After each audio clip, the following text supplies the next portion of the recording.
Alléluia. Bien-aimés dans le Seigneur, ce soir, nous allons partager la pensée du Seigneur selon que Dieu nous l'a communiqué. Mais bien avant cela, je tiens ici à dire merci à notre papa qui nous a donné cette opportunité, bien sûr convaincu par le Saint-Esprit, de parler à l'Église. Et je pense que tel que vous êtes venus ce soir, ça n'a pas été le fruit de vos efforts. Dieu vous a fait tout simplement grâce et que cette grâce-là, ce soir, vous localise chacun individuellement au nom de Jésus-Christ. Et ainsi, nous allons partager la pensée du Seigneur.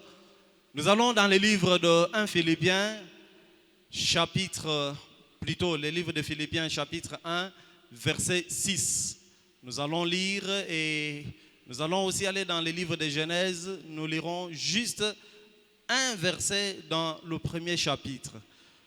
Bien-aimé Kankenza, si vous êtes là avec votre voix communément appelée microbique, vous pouvez toujours faire la lecture. Nous devons respecter la grâce de chacun et le travail de chacun dans la maison de Dieu. Lui priver la lecture, parfois je vois qu'il se sent mal à l'aise. Alors vous pouvez faire pour nous la lecture. Philippiens chapitre 1 verset 6. Je suis persuadé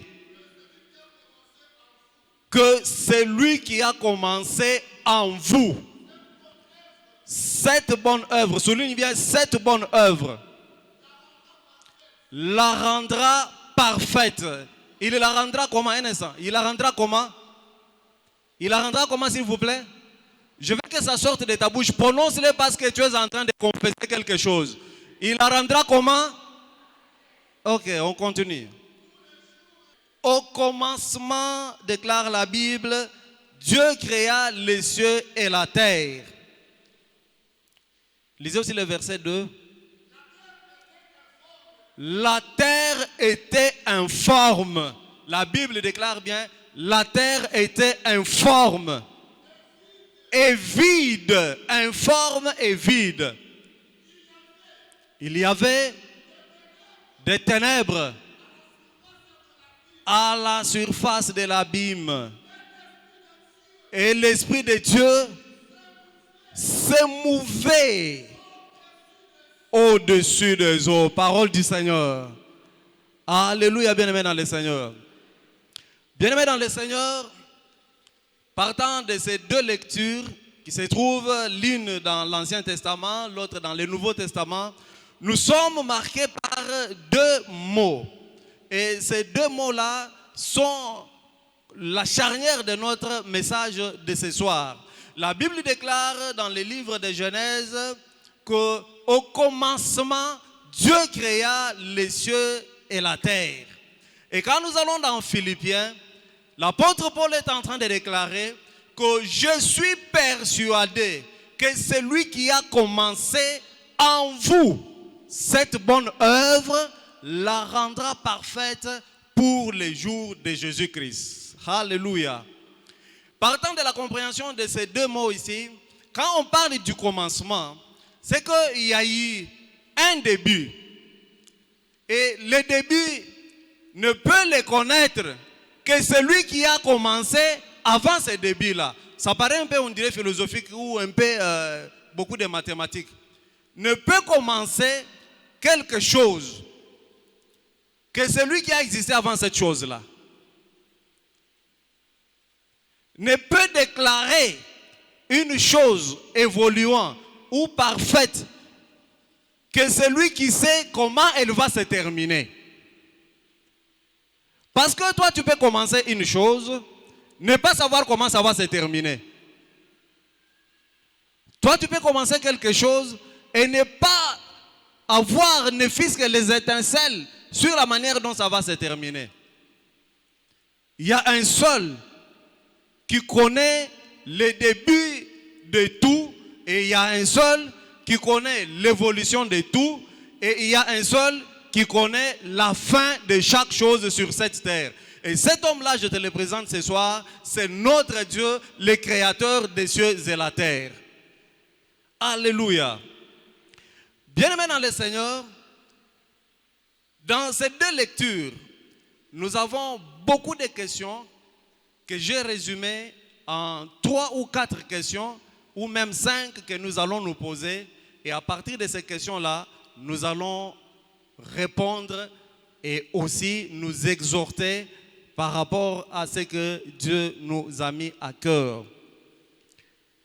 Je sais que dans la vie, quand on veut entreprendre quelque chose, on dit toujours, je vais commencer une activité, je vais commencer mes études, je vais commencer mes fiançailles, je vais commencer les démarches pour telle ou telle autre chose.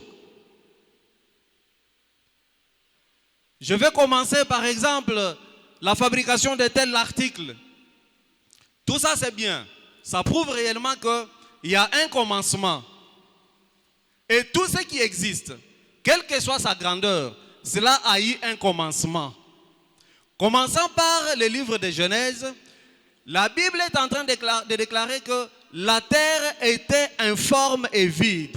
Donc la terre dans son commencement, telle qu'elle a été créée par Dieu, la terre était informe et vide. Mais ici, notre préoccupation est telle que le créateur des cieux et la terre, lui qui connaît le début, qui connaît l'évolution, qui connaît la fin, il a commencé une chose que lui-même reconnaît comme étant une chose n'ayant ni forme et une chose étant vide. Parlons un peu comme à l'ordinaire d'une manière scientifique. Quand on dit que quelque chose est informe et vide, comme la terre, elle avait été déclarée informe et vide. C'est-à-dire que c'était une chose où quand vous la regardez, sans penser à aucune révélation ou à aucune démonstration, à aucune autre pensée des choses, vous la regardez, vous voyez que c'est une chose qui n'a rien d'intéressant. C'est une chose de laquelle rien de bien ne peut venir. Une chose informe, c'est une chose qui ne peut même pas attirer votre regard. Parce que ne peut attirer notre regard que quelque chose qui a une forme, et généralement une forme belle. Quand une chose n'a pas une belle forme, je me demande pourquoi on va la regarder, pourquoi elle va attirer notre attention. C'est de cette manière que la terre sur laquelle toi et moi nous marchons, j'estime, elle était aussi sans forme et elle était vide. Et en étant sans forme et en étant vide, c'est-à-dire que nous tous ici, en ce moment-là, 1, nous n'avions pas commencé, 2, nous ne l'occupions même pas, parce que la Bible déclare bien qu'elle était informe et aussi vide. Alors, quand quelque chose est informe, comme j'étais en train de le dire, c'est une chose qui pousse les gens, quand ils la regardent, chacun peut émettre son point de vue. Chacun peut dire non, en tout cas, pour moi, je trouve que cette chose doit être supprimée. L'autre peut dire, je ne trouve pas le bien fondé de l'existence de cette chose. L'autre dira même, je pense que le concepteur n'a pas été intelligent. Comment il peut faire une chose qui n'a pas de forme?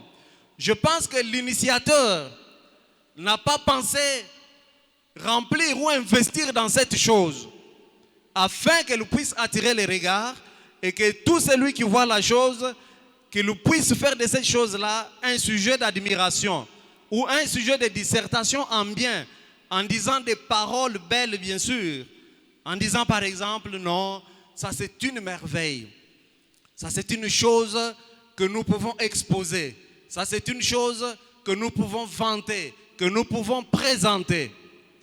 Et je m'imagine même, je dis la terre ici, comme elle était informe et vide, c'est que même les collines, même les plateaux, même les ravins, tout ce que nous voyons, tout ce que nous décrivons, les reliefs de la terre, tout ce que nous voyons, je pense que ça n'existait presque pas parce que la terre, si ça existait, la Bible pouvait nous dire que en ce moment-là, au commencement, la terre était remplie de belles montagnes, la terre avait des plateaux et des ravins, la terre était remplie de choses qui attiraient l'attention et qui manifestaient la grandeur de Dieu.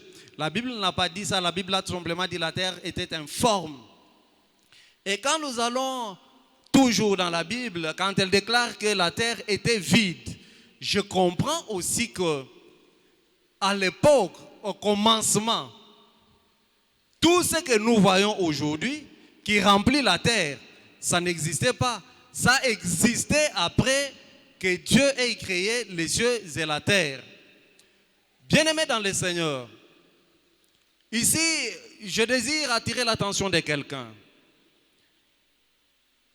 Je ne sais pas de quelle manière tu es venu au monde. Je ne sais pas de quelle famille tu es issu. Je ne sais même pas comment tu as évolué pour être aujourd'hui chrétien, assis à l'église Bread of Life. Je ne sais même pas comment tu es arrivé à rencontrer le Seigneur. Et je ne sais même pas qu'est-ce que tu te fais comme idée par rapport à ta marche ou à ton évolution avec le Seigneur. Et je vais plus loin.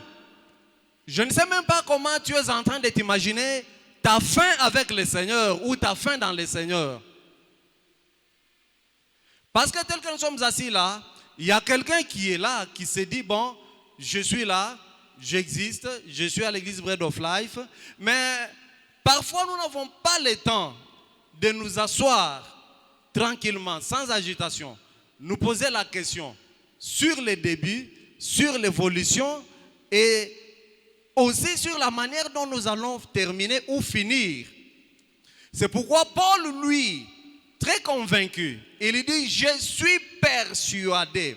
Autrement dit, j'ai la foi, je suis rassuré, je suis certain, j'ai la ferme conviction que c'est lui qui a commencé en vous cette bonne œuvre, la rendra parfaite pour les jours du Seigneur.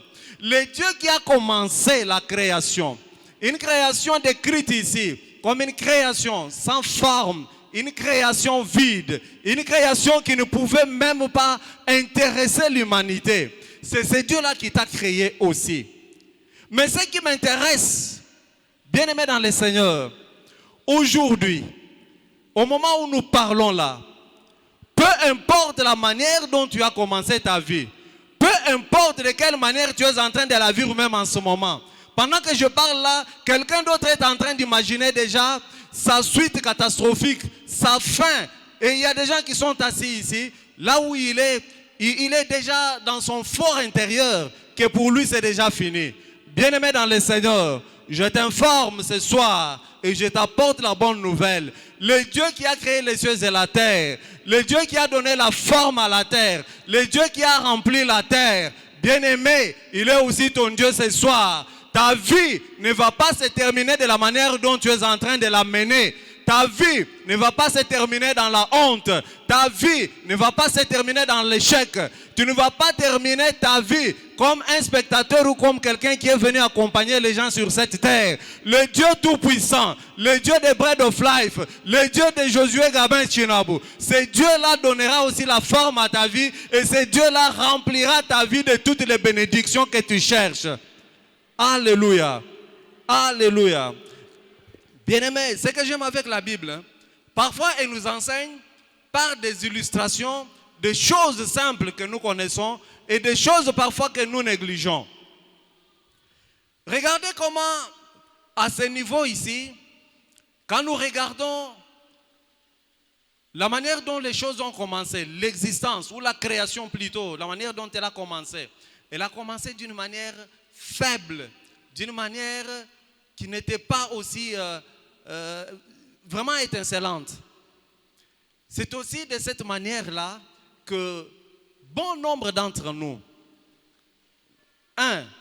soit nous avons commencé la vie, soit nous sommes en train de passer à cette étape-là, soit les autres, cette étape-là est en train de t'attendre. Ce soir, je t'invite, mon frère, ma soeur, à croire que tu as un Dieu tout-puissant, un Dieu qui ne t'abandonnera pas, un Dieu qui marchera avec toi et qui sera toujours à tes côtés. Question tout simplement de lui faire confiance. Alléluia. Ainsi, je voudrais ici que nous puissions maintenant ensemble nous poser des petites questions auxquelles nous allons répondre et à partir d'elles, nous allons continuer selon les points que nous avons et aussi terminer notre message. D'abord, le message, nous l'intitulons de la manière ci-après.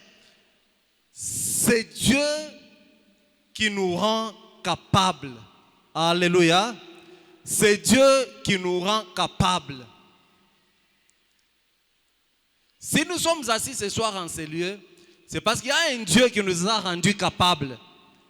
Nous ne sommes pas ici en ces lieux parce qu'il y a eu des efforts déployés par nos parents où il y a eu une réunion dans laquelle on nous a donné la force par un groupe d'individus ou même que certaines personnes ont décidé, non, maintenant nous vous rendons forts, allez, partez à l'église, allez-y célébrer le Seigneur. Non, c'est parce qu'il y a un Dieu quelque part, un tout-puissant, un merveilleux Seigneur qui nous aime et qui nous aimera toujours, qui ne cessera pas de nous manifester son amour. C'est ce Dieu-là qui nous a rendus capables et il a permis que nous soyons ici ce soir.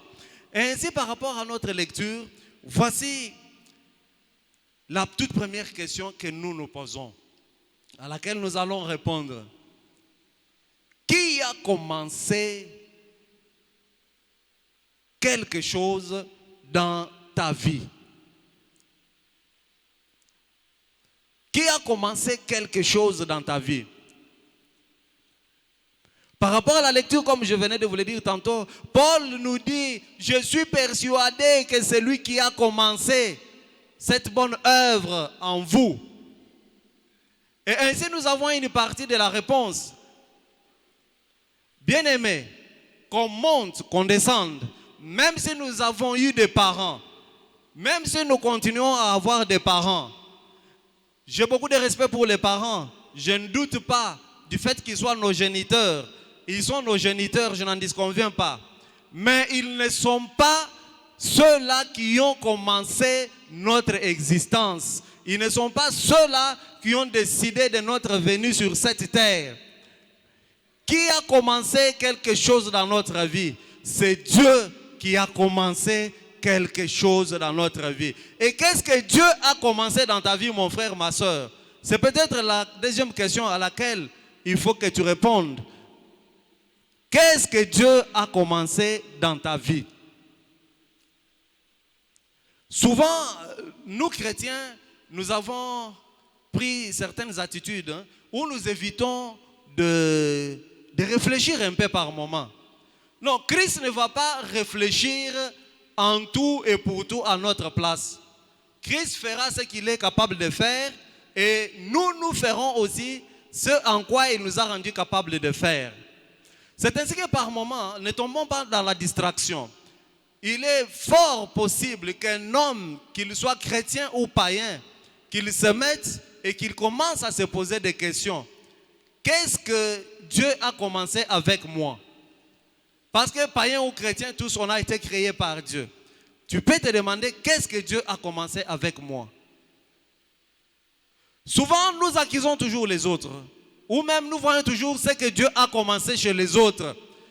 Et quand nous constatons ce que Dieu a commencé chez les autres, notre première attitude, c'est de vouloir apporter un jugement par rapport à ce que Dieu a commencé chez les autres. Bien-aimé dans le Seigneur, ce soir, je t'interdis de voir seulement ce que Dieu a commencé chez les autres. Car en toi aussi, Dieu a commencé quelque chose. Alléluia. Écoutez, les hommes sont des spécialistes pour voir ce qui se passe chez les autres, vrai ou faux. La facilité de voir et de corriger ce qui se passe chez les autres, tout le monde en a. C'est bien de voir, de constater, d'apporter même un jugement. Supposons par exemple, moi je me souviens dans mes premiers débuts ici à l'église Bread of Life, je me souviens bien, je n'ai pas de problème avec celui qui avait fait ces constats-là. C'est fort possible que quelqu'un fasse un constat, mais par rapport à notre enseignement, je voudrais faire une petite illustration. Ici à l'église Bread of Life, quand j'ai commencé à prier, après qu'on ait fait la formation, un jour on m'a mis à la modération. Je me souviens, ça doit être les 30 d'une année là, ça peut être 2004 ou 2005 comme ça. On m'a mis à la modération par papa. L'église n'était pas aussi si merveilleuse comme vous la voyez là, c'était un petit truc là. Et quand on m'a mis à la modération, je fais le travail. Bon, j'attendais peut-être les appréciations, mais je ne savais à qui poser la question.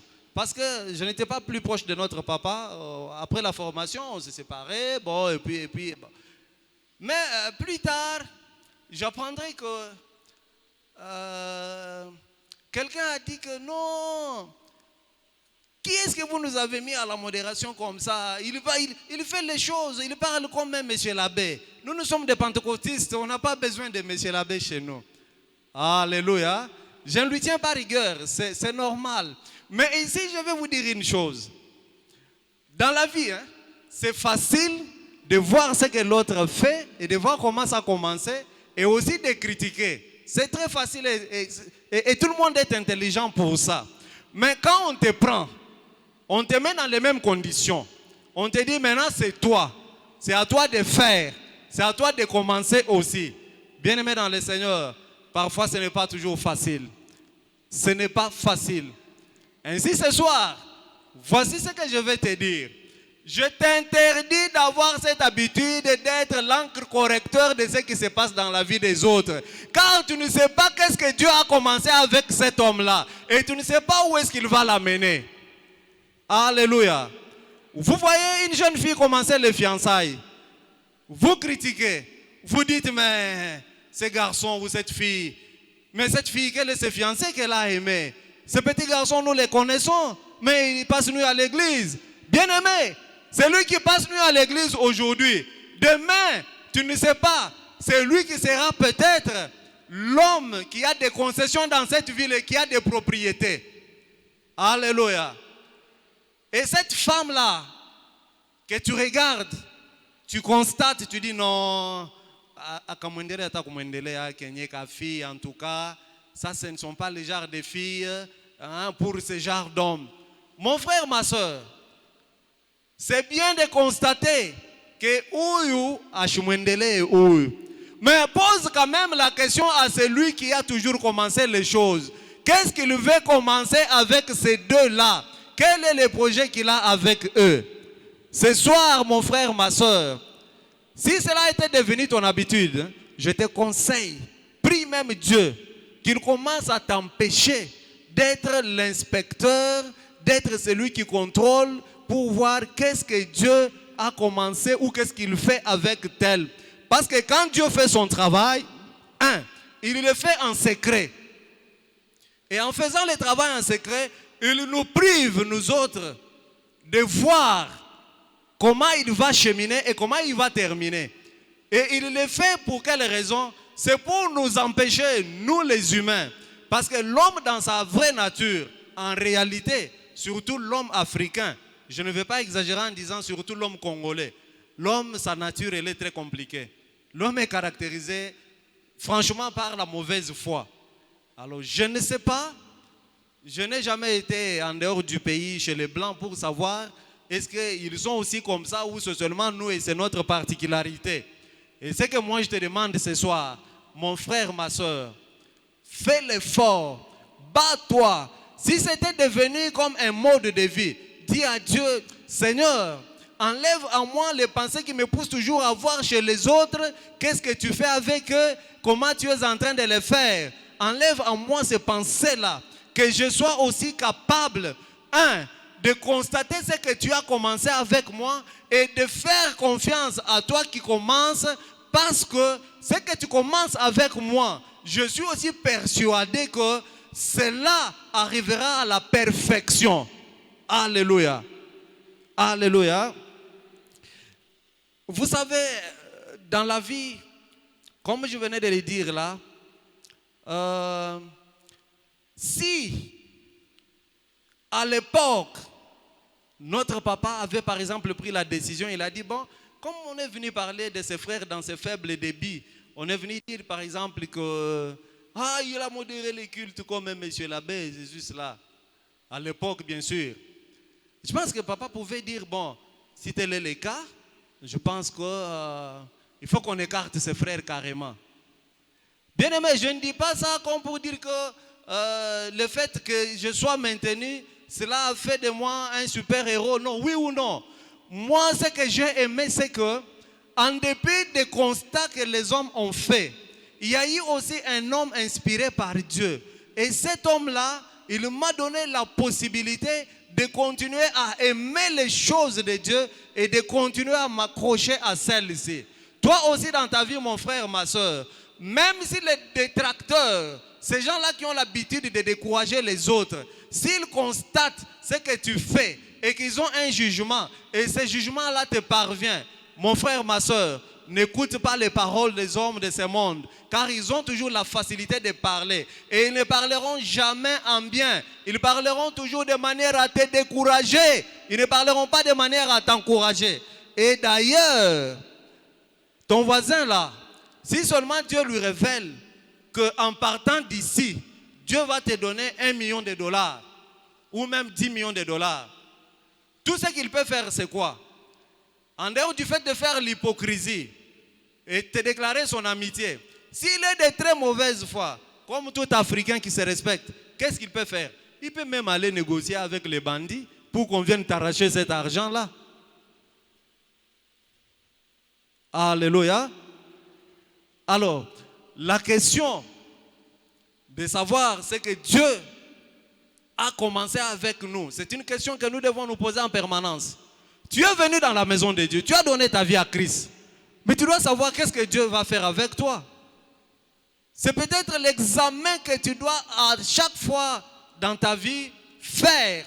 C'est-à-dire, c'est l'ensemble des questions que tu dois te poser afin d'avoir la réponse à la lumière de la parole de Dieu.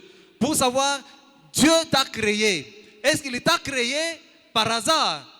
Est-ce que c'est un accident dans ton existence? Est-ce que ta vie, c'est une vie où tu dois tout simplement constater ce que Dieu fait avec les autres? Si Dieu fait avec les autres, c'est qu'il fait aussi avec toi. Seulement toi, tu ne fais pas attention à ce que Dieu fait avec toi.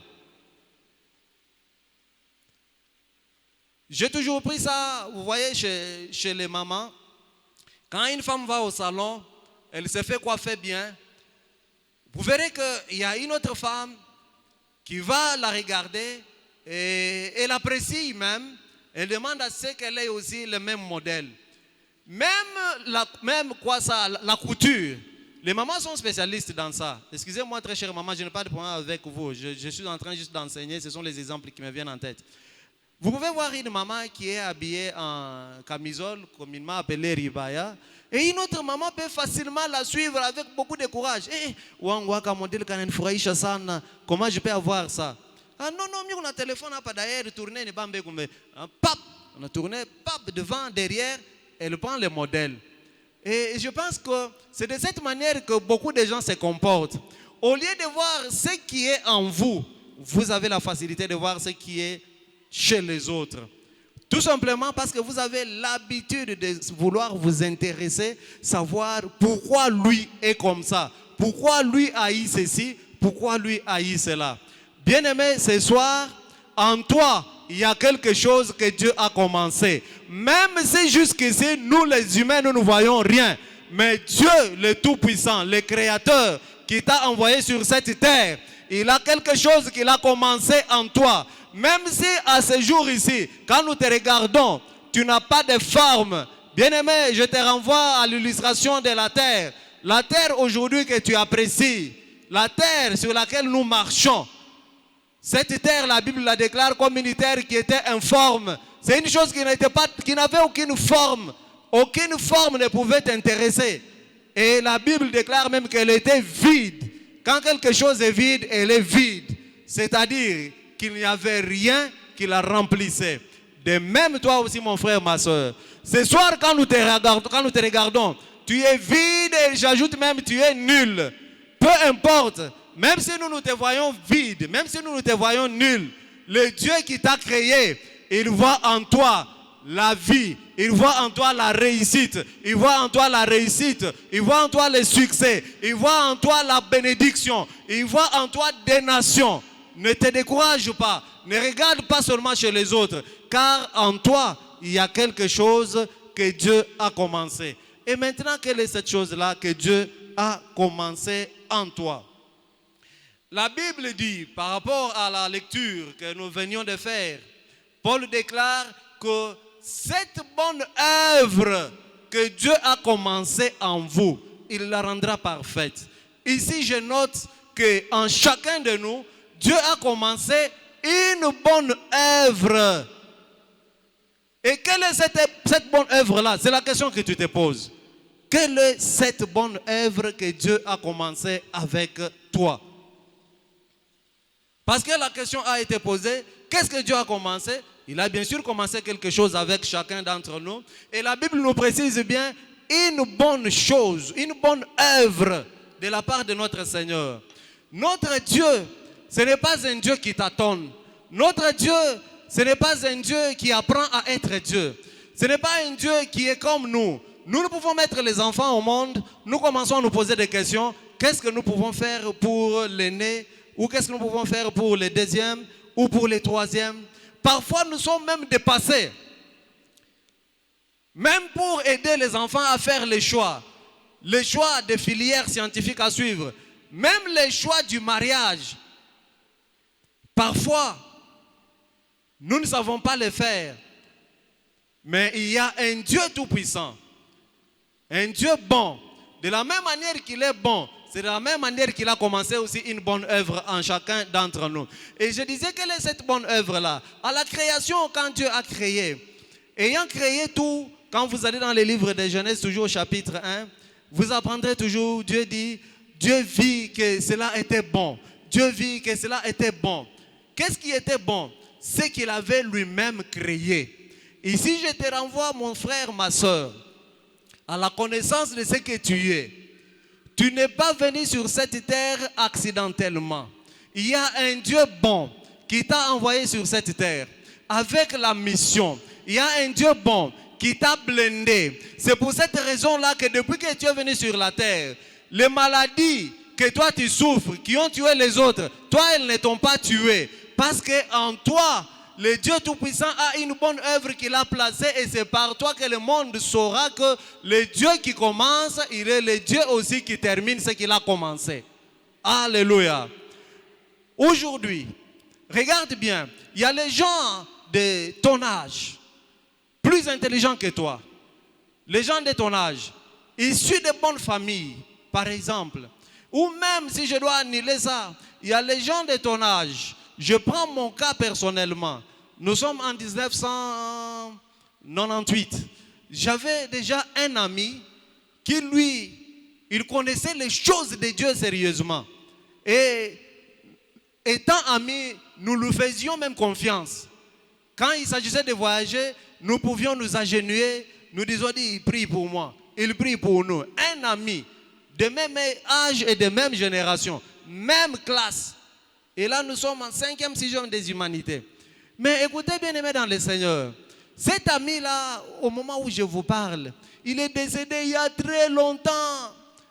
Et pourtant, nous, quand lui connaissait déjà les choses de Dieu, nous étions des païens.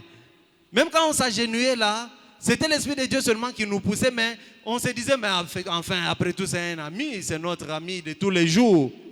Bien aimé dans le Seigneur, quand l'Éternel Dieu décide de faire quelque chose, quand le Seigneur t'envoie sur cette terre, quand le Seigneur te laisse venir sur cette terre, je sais que souvent nous nous posons la question, mais j'étais où? Tu étais dans les pensées de Dieu. C'est lui qui a parlé pour que tu existes. De la même manière que tu as parlé pour que tu existes, c'est de la même manière aussi, mon frère, ma soeur, qu'il parle pour que dans ta vie, étant sur cette terre, que rien ne te résiste et que rien ne t'empêche d'accomplir c'est pourquoi il t'a envoyé sur cette terre. Alléluia. Parfois quand nous regardons certaines choses, nous pensons qu'elles ont commencé comme nous les voyons aujourd'hui. Mon frère, ma soeur, rien n'a commencé comme nous le constatons aujourd'hui. Il y a des choses qui ont commencé d'une manière qui ne pouvaient même pas nous faire croire en leur évolution et à l'obtention des résultats que nous avons maintenant. Je me souviens personnellement d'une situation où quand il était question que je la commence, je me disais, ça ne va pas aboutir, ça ne va pas aller loin. Parce qu'il s'agit d'une situation qui n'est pas aussi honteuse, une situation normale. Là, je parle ici parce que nous sommes une église où il y a beaucoup de jeunes. Quand moi j'ai fini mes études et c'était question de commencer, comme toute chose doit commencer, la vie du mariage, je devais aussi, comme tout jeune homme, chercher une fille à épouser, chercher une fille qui pouvait m'accompagner dans la vie. Mais curieusement, je suis tombé sur une sœur qui n'est pas de l'église. Ici d'abord, j'ai été amené par une sœur qui priait ici, mais je ne l'ai pas épousée. Bon, excusez-moi, je ne l'ai pas épousée pas comme un aventurier qui était en train de faire les Olympiques. Non, non. J'ai compris seulement qu'il n'y avait pas seulement la volonté de Dieu. Et ça a pris fin. Et moi, je suis resté à l'église. Elle aussi est restée à l'église. Et puis elle a abandonné l'église. Elle vient d'une manière sporadique. Et quand je vais trouver une autre sœur qui ne prie pas avec nous, je vous parle de ça pour que vous sachiez que quand Dieu commence quelque chose, il n'y a rien qui va arrêter l'accomplissement de la mission que Dieu s'est déjà assignée avec toi. Et quand j'ai commencé avec cette sœur-là, ma femme bien sûr, excusez-moi de parler d'elle sans aucune intention de la vanter, je l'ai vue, je l'ai regardée, j'ai dit à sa sœur, j'aime ta petite sœur ici, je vais l'épouser. Elle dit, ah, ma petite sœur, je ne pense pas que tu vas l'épouser, elle est capricieuse. Bon, je dis, ça va, c'est tout à fait normal qu'une femme soit capricieuse.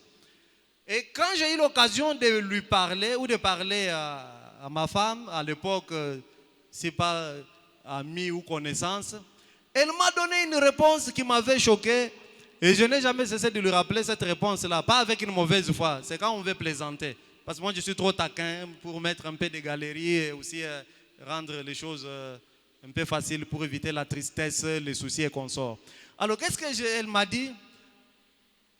Je lui ai dit, ma soeur, je t'aime. Je prie à l'église Bread of Life. Ce n'est pas cette église Bread of Life que tu vois. C'est une église Bread of Life sans forme. C'est vraiment sans forme. Qu'est-ce que la soeur m'a dit? La soeur m'a dit, ah non, non, non, non, non, non. Moi, tu ne peux pas m'épouser. J'ai dit, pourquoi? Elle m'a dit, dans ma vie, je n'aime pas les hommes qui ont la couleur de ta peau là. Ah. J'ai dit, mais tu es raciste ou c'est comment? Ah, vous savez, elle avait dit ça pourquoi? Bon, là nous sommes en train de grandir. Nous sommes en train de diviser aussi le siècle en deux. Vous savez, avec l'évolution, avec l'âge, il y a des choses qui changent. Il y a la calvitie, même la couleur de la peau, elle peut aussi changer selon l'âge en grandissant, bien sûr. Alors à l'époque, je comprends, elle avait raison. Parce que j'étais encore trop jeune, peut-être qu'elle me voyait très clair de teint. Alors elle m'a dit, non, non, avec la couleur de ta peau là, tu ne peux pas m'épouser. J'ai dit, pourquoi? Elle me dit, nous les hommes clairs de teint sont des aventuriers. Ah, j'ai dit, non, ma soeur, ce n'est pas normal. Ils sont des aventuriers. Comment? Non, selon l'expérience, ils sont des aventuriers. Je lui ai dit, non, non, moi, je ne suis pas aventurier. J'ai pris à l'église Bread of Life. Elle dit, à l'église qui est ici à côté. Et elle, à l'époque, elle priait, elle vient de voir une grande église. Alors quand elle a entendu le Bread of Life, bon, elle dit, bon, ça va, c'est dans les quartiers. Et puis, je l'ai invitée un jour avec beaucoup d'hésitation parce que je me disais, bon, une fille qui vient d'une église excellente comme ça, l'amener chez nous ici sans forme, c'est très compliqué. Mais elle a quand même accepté. Et quand elle a accepté, je ne sais pas comment Dieu a fait les choses. Je vais vous parler du commencement des choses. Je ne sais pas comment Dieu a fait. Moi, je l'ai invitée. Je ne savais pas que quelque chose va se passer. Et quand je l'ai invitée, curieusement aussi en semaine, papa m'a mis au programme. Il dit, bon, c'est toi qui vas intervenir. Elle entre, elle me trouve devant, en train de parler. Là, c'est son témoignage. Elle n'est pas là, mais il ne faut pas aller lui dire ou lui souffler ça. Vous le prestez. Et puis, quand nous sommes sortis, en sortant de l'église, elle me dira, dans ma vie, on m'avait prophétisé qu'un homme de Dieu va m'épouser. Je dis, un homme de Dieu va t'épouser. Ok. Donc l'homme de Dieu, c'est qui? C'est moi. Alléluia. Alléluia. Et pourtant, le même homme de Dieu là, tout au début, elle avait dit que non, moi je n'ai pas cette couleur de peau, ce sont des aventuriers. Alors bien aimé dans le Seigneur, je vous en parle pour quelle raison? Pour que vous sachiez que quand Dieu a commencé quelque chose, quand Dieu, le Tout-Puissant, quand il a commencé une œuvre, bien aimé dans le Seigneur, même si les hommes donnent des considérations, même si les hommes peuvent faire des analyses, moi j'ai eu la mienne, une analyse qui m'avait été réservée par une femme qui m'a dit que toi, avec cette couleur-là, tu ne vas pas m'épouser. Mais comme ça venait de Dieu, comme c'est une affaire, une bonne œuvre que Dieu seul avait commencé, mon frère, ma soeur, Dieu a entretenu cette œuvre jusqu'à ce jour ici, où quand tu me vois, tu peux me saluer, bonjour papa Joël, alors que autrefois, j'étais célibataire Joël. Alléluia. Bien-aimés, frères et sœurs, maman, papa, faisons confiance à Dieu. S'il a commencé réellement quelque chose avec toi, il va également la rendre parfaite. Alléluia. Dans rendre quelque chose parfaite, il y a aussi parfaire. Parfaire, c'est-à-dire quoi? Il va terminer ce qu'il a commencé. Ainsi, mon frère, ma soeur, n'aie pas peur, ne doute pas. Ce que Dieu a commencé avec toi, que le monde le veuille ou pas, que les humains descendent, qu'ils montent, que les sorciers de la famille se liguent contre toi, même si dans les quartiers on se moque de toi, même si au travail on dit que toi, tu n'auras pas de promotion, mais si cela a commencé avec Dieu, mon frère, ma soeur, il n'y a rien qui va arrêter cela au nom du Seigneur Jésus-Christ. Alléluia. Et celui qui a commencé cette bonne œuvre, il a commencé avec qui? En vous. C'est là l'avantage de la parole de Dieu. Dieu n'a pas commencé cette bonne œuvre-là avec quelqu'un d'autre. C'est avec toi qu'il l'a commencé. Alléluia. Et quand Dieu a commencé avec toi, il ne t'a pas posé la question. Il ne t'a pas demandé. Il a investi. Je prends l'exemple, c'est comme de l'argent. Quand j'investis mon argent dans une affaire, l'argent ne va pas me poser la question, qu'est-ce que je vais devenir? L'argent ne va pas me demander, tu as commencé, je suis 1000 francs, demain je vais devenir combien? Nous faisons certaines erreurs. Parfois, nous désirons poser toujours la question à Dieu. Où est-ce que tu vas nous amener avec ce que tu as commencé avec nous? Bien-aimé, je vais poser une question. En toi, tu n'as pas négocié avec lui. D'abord, tu as venu sur cette terre. Tu n'as pas négocié avec lui. Qui a prié pour venir sur cette terre? Personne. Qui a prié pour naître comme il est là? Personne. Qui a prié pour venir sur cette terre, blanc ou noir? Personne. Qui a prié pour naître dans tel ou tel autre continent? Personne. Qui a prié pour naître dans telle ou telle autre famille? Personne.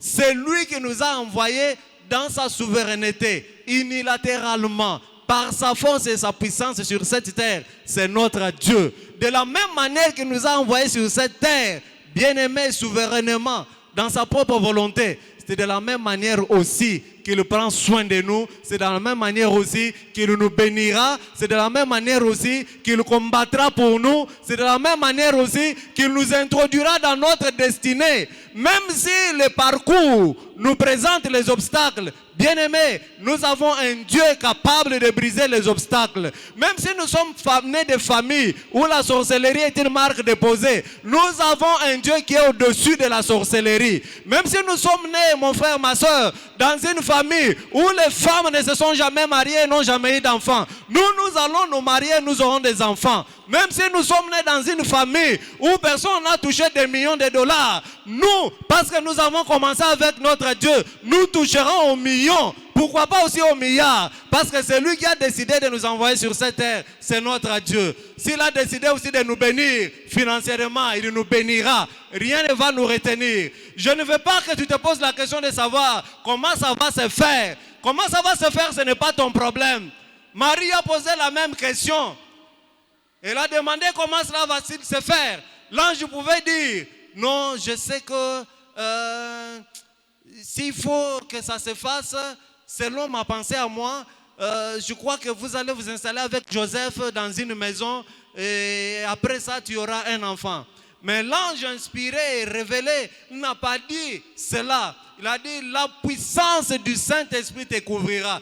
Bien-aimé, toi aussi dans ta vie, parce que la Bible me dit, quand nous avons lu ici, l'apôtre Paul a très bien dit que Dieu rendra cette œuvre parfaite pour le jour de Jésus-Christ. Bien-aimé, toi aussi dans ta vie, ne te pose pas mille et une questions. Parce que tu as Jésus-Christ en toi. Et il y a un jour où la gloire de Dieu se manifestera dans ta vie. Même si aujourd'hui là, tous tes jours paraissent comme des jours sombres, il y a le jour du Seigneur Jésus. Ce jour-là, il viendra pour établir la différence. Ce jour-là viendra pour te donner raison. Et ce jour-là, tous ceux-là qui vont te regarder, ils croiront en ton Dieu. Ils diront, le Dieu de Bread of Life, c'est un Dieu tout-puissant. C'est un Dieu bon et c'est un Dieu qui agit. Et le jour du Seigneur, la Bible dit que le jour du Seigneur, ce jour-là, il est caractérisé par deux choses. Le jour de notre Seigneur Jésus-Christ, ce jour-là est caractérisé par deux choses. Et nous, parfois, nous nous demandons, ça va se faire comment? Qui va le réaliser? Je n'ai pas une famille, je n'ai personne pour me jeter dans l'eau. Et moi là, tel que vous me voyez, ma famille, d'ailleurs, elle n'est pas connue. Je n'ai vu personne de ma famille avoir ceci ou cela. Bien-aimé, peu importe. Si dans ta famille, il y a des gens qui n'ont rien fait, toi, tu es celui qui fera une exception.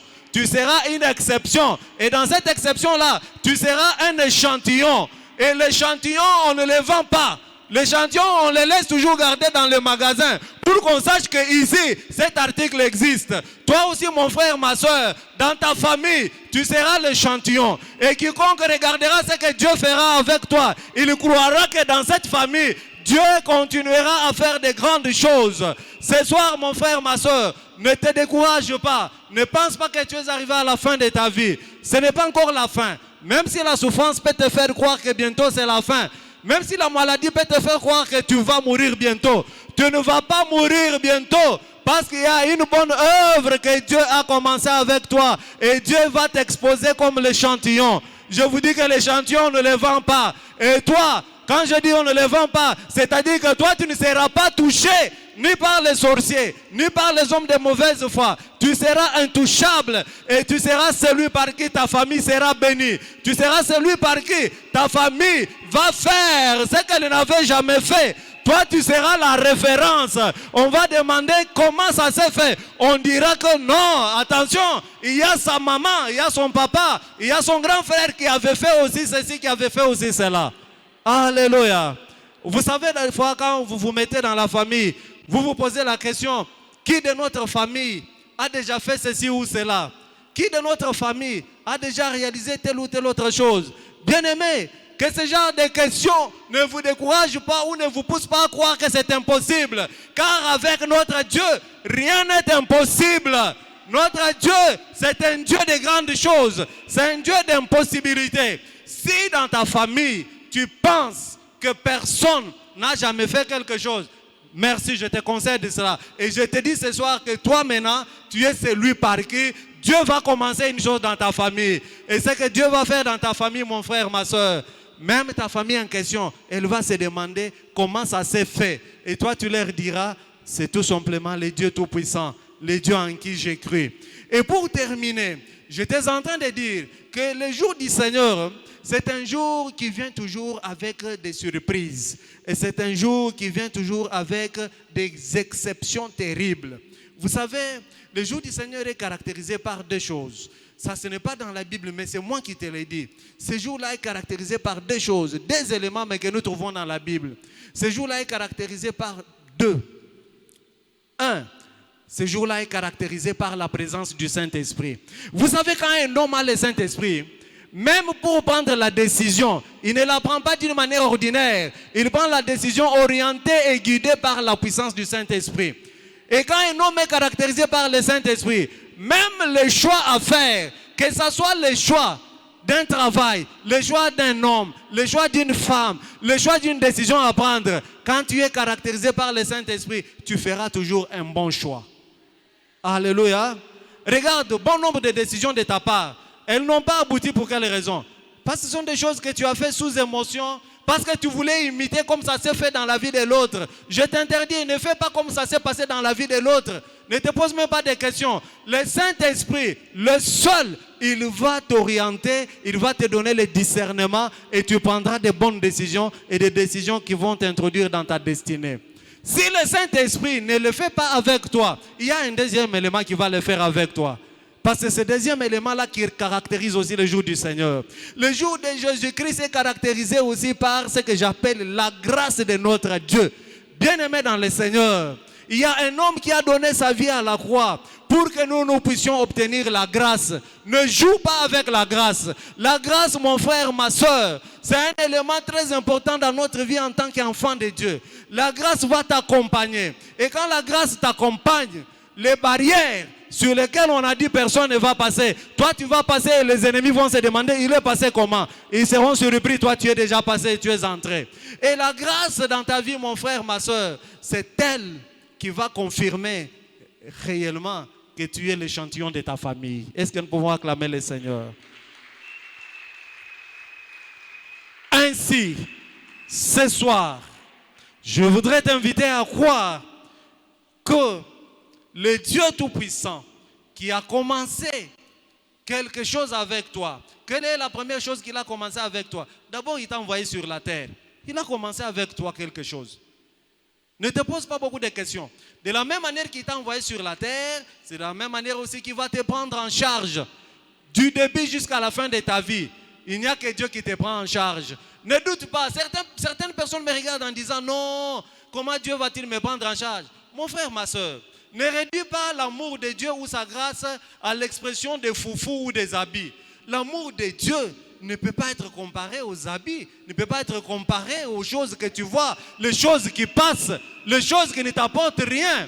Notre Dieu Tout-Puissant, le détenteur du souffle de vie, le maître de toutes choses, ce qu'il a commencé avec toi, mon frère, ma soeur, est plus précieux que ce que tu es en train de voir sur cette terre. Et ce que tu vois va passer, il n'y a que son amour qui va demeurer dans ta vie. Et son amour va te couvrir. Son amour fera que tu puisses avoir facilement ce que les autres ont eu difficilement. Son amour fera de manière à ce que la grâce puisse t'accompagner en tout et pour tout. J'ai toujours aimé quand nous sommes dans la présence de Dieu, quand nous prions, quand nous restons attachés et fidèles à lui, sortant de ces lieux, vous allez faire cette expérience, sortant de ces lieux, vous trouverez déjà quelque chose qui se présente comme étant le contraire, de ce que je vous ai dit ce soir, et aussi quelque chose va se présenter de manière à vous décourager et de manière à vous mettre dans les conditions à commencer à hésiter un peu.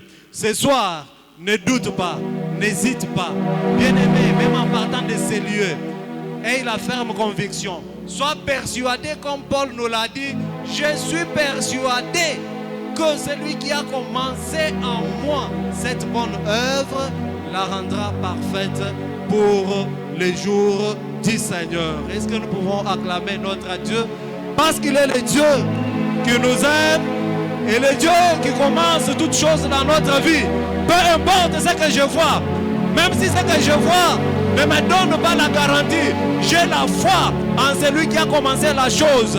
Même si ce que je vois ce soir est le contraire de mes aspirations ou de mes attentes, Mon Dieu, le Dieu Tout-Puissant, le Dieu de Bread of Life, le Dieu de Josué Gabenchinabu, le Dieu merveilleux, le Dieu d'amour, il est là et il sera toujours avec toi et il marchera toujours avec toi. Il ne t'abandonnera pas. Il n'est pas comme un homme de ce monde qui peut se fatiguer de te prendre en charge ou par les bras tout simplement.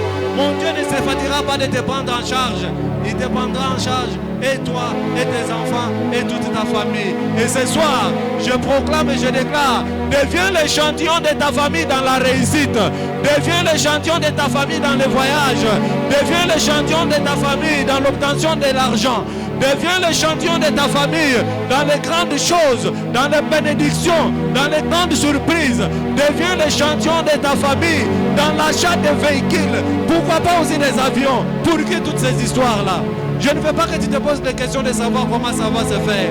Mais sache seulement et aie la foi que ça va se faire parce que là dans les cieux, nous avons un Dieu tout-puissant. Les positives ont chanté ici ce soir. Il est fort dans les combats. C'est qu'il n'y a rien qui peut lui résister. Alléluia. Lève-toi, prions pour quelques secondes, quelques minutes.